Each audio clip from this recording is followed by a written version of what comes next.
Deliberamos sobre la discriminación étnico-racial en el Perú. Qué interesante, profesora. Vamos a deliberar las áreas de comunicación, matemática y ciencia y tecnología que nos han brindado argumentos. Entonces, vamos por buen camino. Lucía, Miguel, ¿cómo lograremos que nuestra deliberación contribuya al bien común? ¿Recuerdan? ¿Qué dicen estudiantes que nos escuchan en casa? Sí, profesora, lo recuerdo. Debemos saber explicar en qué consiste el asunto público empleando fuentes confiables, leyes y principios democráticos. De eso no me olvido. Profesora, yo también lo recuerdo. Debemos asumir una postura, pero basados en buenos argumentos, y a partir de ello podemos deliberar, pero con respeto. Eso es necesario. Miguel, te olvidas de algo. También debemos llegar a acuerdos o consensos. Eso es lo más importante de la deliberación.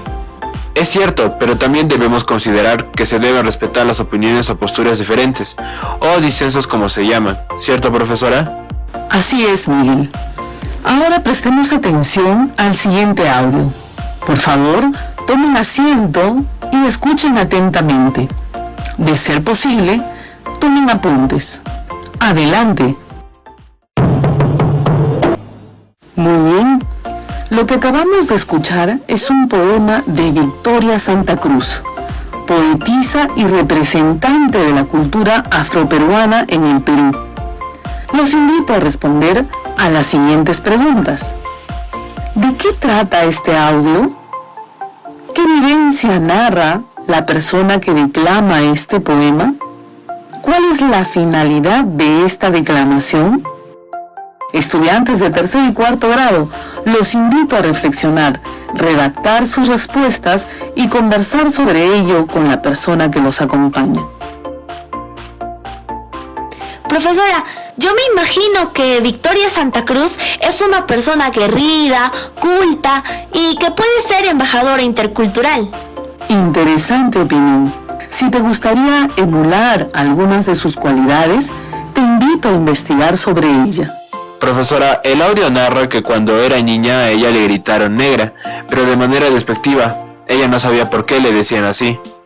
Yo creo que la finalidad de este poema es denunciar los actos de discriminación, que las personas sepan cómo se siente cuando ocurre eso, pero además se muestren orgullosos de lo que somos como peruanos. A partir de lo que hemos escuchado, reflexionemos sobre las siguientes preguntas. ¿Por qué ocurren los actos de discriminación étnico-racial en nuestro país? ¿Cómo se manifiesta? ¿Qué consecuencias origina ese asunto público? Muy bien. Ahora analizaremos y reflexionaremos sobre el asunto público de la discriminación étnico-racial, sus causas y consecuencias. Los invito a compartirnos sus respuestas, Lucía y Miguel. Profesora, como lo aprendimos en el primer programa, si la discriminación étnico-racial es el trato diferente que damos a una persona o grupo de personas debido a su color de piel, facciones físicas, color y tipo de cabello, o por provenir de un pueblo originario o indígena y tener diferentes costumbres o idioma, es porque la persona que discrimina aprendió esa manera de actuar en algún lugar. Eso pienso. No sé, profesora, pero me había preguntado de dónde viene la discriminación. Yo a veces creo que las personas actúan así siempre y ya parece normal. Hay algunos programas de televisión que hacen eso. Muchas gracias, Lucía y Miguel. Sus respuestas aportan a saber la causa de este problema. El Estado peruano, a través del Ministerio de Cultura, ha creado una plataforma web oficial denominada Alerta contra el Racismo. Este portal, que estamos usando desde el primer programa, ahora también nos proveerá información que nos ayudará a responder las preguntas sobre este asunto público. Por favor, tomen apuntes de aquellos aspectos que nos ayuden a responder las preguntas hechas y conversen con la persona que nos acompaña. Atentos, por favor. Un término asociado a la discriminación étnico-racial y que suscita más de una equivocación es el racismo. El racismo es una ideología basada en que los seres humanos podemos ser categorizados en razas. Esta categorización se fundamenta únicamente en características físicas y o biológicas de los seres y postula que dentro de esta categorización existen algunas razas que son superiores a otras. Entonces, la discriminación étnico-racial suele ser una manifestación del racismo. Los invito a reflexionar sobre esta información y responder a la pregunta ¿por qué ocurre la discriminación étnico-racial? Profesora Gladys, yo tengo una respuesta. La discriminación étnico-racial es una expresión del racismo, por tanto, es la causa de este problema. Sí, profesora Gladys, existen personas que están convencidas de que son una raza superior a otras, y esa idea es lo que luego se convierte en acciones de discriminación. Pero, ¿será la única causa? Por ejemplo, Lucía nos compartió que las personas aprenden esas prácticas. Sí, profesora. Entonces, una de las causas es lo que aprendemos en la sociedad. Pero entonces, ¿nuestra sociedad es racista? Muy buena reflexión. Por eso, en nuestra situación significativa, mencionamos que más de la mitad de peruanos y peruanas se ha sentido algo discriminado o muy discriminado. Veamos la primera encuesta nacional Percepciones y actitudes sobre diversidad cultural y discriminación étnico-racial, realizada en el 2017. Esta encuesta arrojó un resultado muy significativo. Los principales lugares donde las y los encuestados señalaron haberse sentido discriminados fueron los establecimientos públicos. O sea que las personas que atienden el sector público son discriminativas. No se puede generalizar, pero existe discriminación en la prestación del servicio público. Entonces, eso también es una causa. Es decir, en la sociedad y dentro del Estado existen algunas personas que se creen superiores a otras y discriminan. Sí, pero sigamos reflexionando. ¿Qué sucede con lo que se aprende en casa o de nuestras amistades? ¿Qué sucede cuando las personas toman la decisión de llevar a cabo un acto de discriminación? ¿Eso no cuenta? Profesora, ya reflexioné. Entonces, otra de las causas es el hecho de que en nuestros hogares y algunas personas con las que convivimos también difunden la discriminación. Es decir, tienen ideas racistas. Es cierto, profesora, y tal vez ellos ni cuenta se dan, como yo creía que era normal, hasta me reía de eso. Su profesora, entonces estamos ante un problema muy difícil. Muy bien, sigamos reflexionando. Lo que acabas de decir, Miguel, el hecho de que creías que era normal, exactamente se llama normalizar la discriminación y es una causa de este problema. Por ejemplo, hace años una empresa vendía sobres de mazamorra para preparar y el nombre de la marca era Negrita. Durante 60 años se vendió este producto hasta que ciudadanas y ciudadanos de la población afroperuana denunciaron este hecho como una vulneración a su dignidad, pues no representa la integridad, los valores de las personas afroperuanas. Esta situación llevó a que la empresa cambie el nombre de su producto, originando el apoyo de muchos ciudadanos, pero el reclamo y rechazo de otra parte de la ciudadanía que argumentaba que se estaba afectando el recuerdo de su infancia. ¿Qué opinan en este caso? ¿Habrá otras marcas, publicidad o mensajes en los medios de comunicación que podrían cometer actos de discriminación étnico-racial? Estudiantes de tercer y cuarto grado, Lucía, Miguel, los invito a reflexionar. Tomen apuntes de las respuestas y conversen con la persona que los acompaña. Profesora, yo creo que hay mucho de esa normalización en nuestros hogares, las amistades con quienes compartimos en Facebook, Instagram o TikTok, en donde hacemos bromas por el color de piel, la forma de hablar o nuestras costumbres. Profesora, pero hay otra causa y tiene que ver con la decisión que tomamos. Por ejemplo, si una persona sabe en qué consiste la discriminación étnico-racial, pero aún así es discriminativo, eso termina por agravar las cosas. ¿Cierto, profesora? Así es. Muy bien, entonces hemos analizado y explicado las causas de la discriminación. Ahora analizaremos cómo se manifiesta este problema. ¿Qué dice Lucía y Miguel? ¿Qué dicen estudiantes de tercer y cuarto grado de secundaria? Profesora, en el video que nos presentaron en el primer programa sobre un niño llamado Edmundo, allí vimos que las personas con quienes jugaba fútbol pensaban que todos los afroperuanos tienen que ser buenos jugadores, y eso no es cierto. Ahí se manifiesta la discriminación. Bien, Lucía y Miguel. ¿Y ustedes, estudiantes que nos escuchan, qué dicen?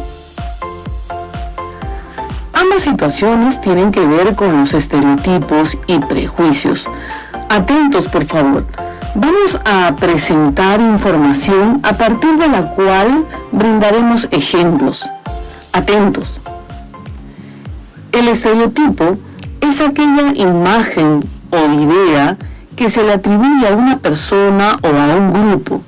Es una generalización en los atributos mediante la cual construimos la relación y percepción que tendremos de ese grupo sin que haya un juicio o experiencia propia, como es el caso de Edmundo.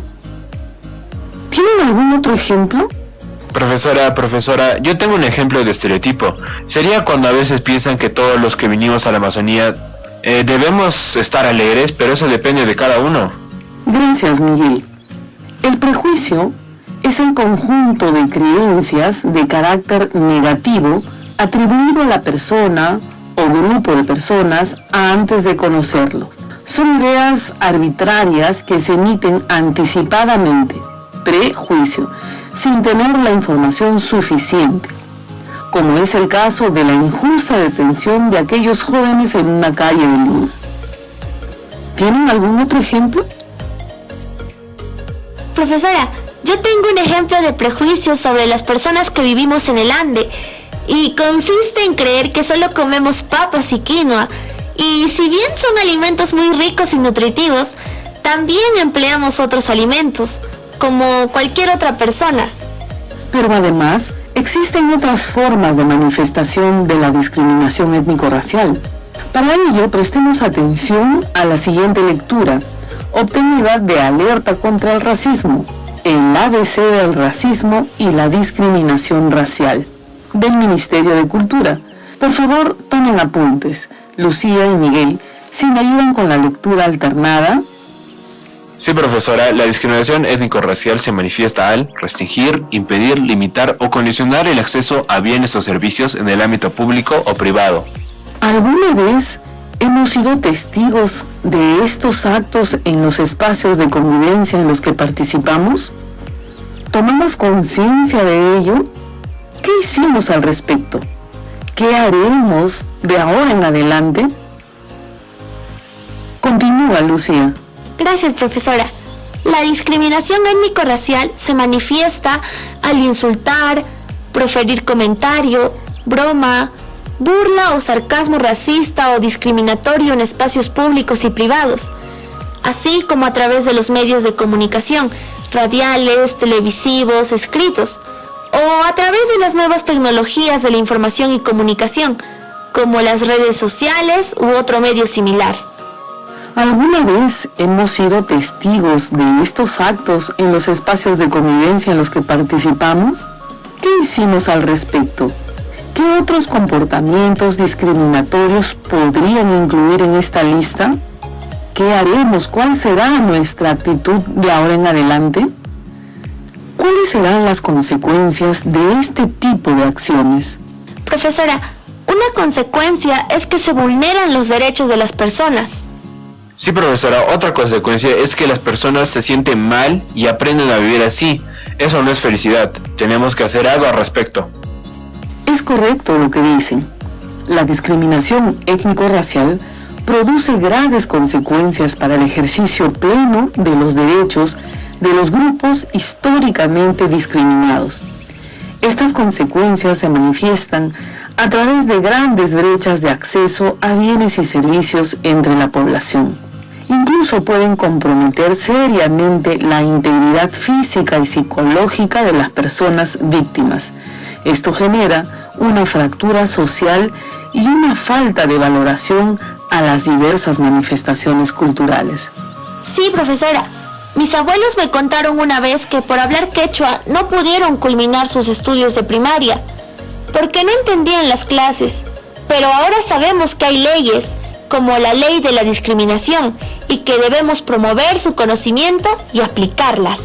Estudiantes que nos están escuchando asumirán una postura a partir de la evaluación que hagan de las situaciones de discriminación étnico-racial basadas en la legislación vigente y fuentes confiables, a partir de lo que observan, escuchan en su comunidad, región o país.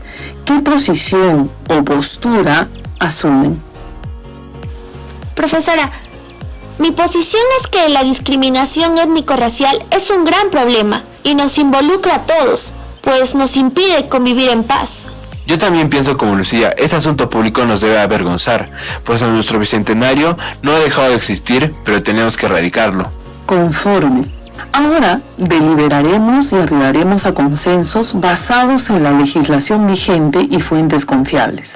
Debemos tener presente que deliberar es el acto de exponer nuestra posición frente a un asunto público, así como los argumentos que lo sostienen, con la finalidad de llegar a acuerdos o consensos con miras a contribuir en el bien común. Los invito a deliberar con su familia a partir de la siguiente pregunta: ¿cuáles son los desafíos que implica erradicar la discriminación étnico-racial en el Perú y en tu comunidad? Yo pienso que uno de los desafíos es que las personas tomen conciencia acerca de si llevan a cabo actos de discriminación étnico-racial para reducir la normalización. Sí, profesora, estoy de acuerdo con Lucía, pues eso nos ayudará a enfrentar otro desafío, que consiste en que las personas se comprometen a tomar la decisión de abandonar actos discriminatorios a pesar de que los acusen de ser cobardes o no tener correa. Miguel, ¿te refieres a que se comprometan, cierto? Sí, eso, que se comprometen a no discriminar. Pero eso tiene que suceder en los distintos lugares en los que estamos, como la familia, con nuestros amigos, cuando vamos a una entidad pública. Otro desafío que no ha mencionado Lucía tiene que ver con desaparecer las ideas racistas, pero de manera completa. De repente es difícil, pero mientras exista racismo habrá discriminación. De acuerdo con Miguel, pero te faltó mencionar que debemos erradicar los estereotipos y prejuicios, y a veces nosotros podemos tenerlos y no darnos cuenta. Muy bien, Lucía y Miguel. Vamos a detener nuestra deliberación. Hemos arribado a varios consensos. Rescato dos de ellos, que consiste en que las personas, los ciudadanos, tomen conciencia acerca de la discriminación étnico-racial, si son parte del problema o la solución, y el otro consenso referido al compromiso que se debe asumir para erradicar la discriminación étnico-racial. Invitamos a los estudiantes de tercer y cuarto grado a llevar a cabo este proceso de deliberación en sus familias, siguiendo el mismo camino desarrollado en este programa, a partir de lo cual elaborarán un cuadro de análisis en el que señalen los desafíos que implica erradicar la discriminación étnico-racial en el Perú en el marco del bicentenario de la independencia del Perú. Lucía y Miguel, ¿de qué manera este programa nos ayudará a lograr el producto final de la experiencia de aprendizaje? Nos permitirá contar con argumentos para elaborar nuestro discurso. ¿Y cómo puedo evaluar si mi cuadro de análisis está bien hecho? Para ello deberás considerar los siguientes criterios. Señala los consensos acerca de qué desafíos implica erradicar la discriminación en el Perú. Argumenta cada consenso o disenso empleando fuentes confiables y legislación vigente. Estamos llegando al final de nuestro programa. ¿Qué hemos aprendido? Como embajadores culturales estamos en la capacidad de deliberar sobre la discriminación étnico-racial y arribar a consensos que contribuyan a comprender el asunto público. ¿Qué pasos debemos considerar para estar preparados al momento de deliberar? ¿En cuáles de ellos podemos mejorar? ¿En qué medida nuestra capacidad de deliberar fortalecerá nuestra participación ciudadana frente a los asuntos públicos?